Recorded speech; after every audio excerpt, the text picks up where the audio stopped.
X এর ছেলের হাতেখড়ির slate নিজের হাতে বানালাম। তোমরা তো জানোই যে সামনেই আসছে সরস্বতী পুজো। তো হঠাৎ করে আমার ফোনে এক্স এর ফোন আসে, ফোন করে বলে যে বাবাই আমার ছেলের জন্য একটা হাতেখড়ির স্লেট বানিয়ে দিবি। আমি বলি যে হ্যাঁ বানিয়ে দেবো, কেমন বানিয়ে দেবো বল। তখন বলে যে এমন একটা স্লেট বানিয়ে দিবি যেন সেটা তোর মতন ইউনিক হয়, যেন সেটা সবার থেকে আলাদা হয় এবং সবচেয়ে সুন্দর হয়। তখন আমি বললাম যে হ্যাঁ ঠিক আছে, আমি ইউনিক করারই চেষ্টা করব। তা ইউনিক করব না তোমরাই বলো, এক্স এর ছেলে বলে কথা, এমনি ইউনিক পিস।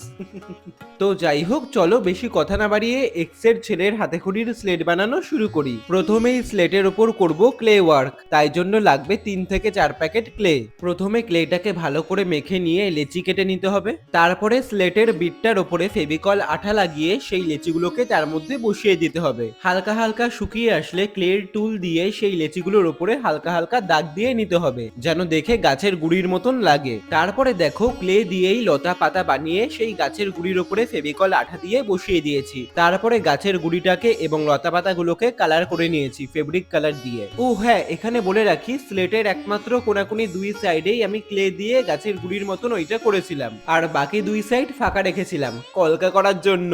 আরে বাপু, এক্স এর ছেলের হাতেখড়ি বলে কথা, একটু আমার চিহ্ন রাখবো না, একটু আমার ছাপ রাখবো না? না মানে ওই কলকা দেখে যদি আবার আমার কাছে ফিরে আসে, মানে পুরনো ভালোবাসা যদি আবার জেগে ওঠে।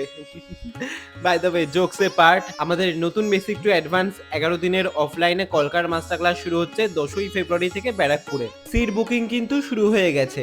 ও হ্যাঁ, আর একটা কথা বলে রাখি, এই স্লেটের অর্ডার কিন্তু আমি নিচ্ছি না, একমাত্র গাছকৌটো পানপাতারই কিন্তু অর্ডার নিচ্ছি। তো কেমন লাগলো স্লেটটা অবশ্যই কিন্তু কমেন্টে জানিও। এক্স এর কথা মতন ইউনিক হয়েছে?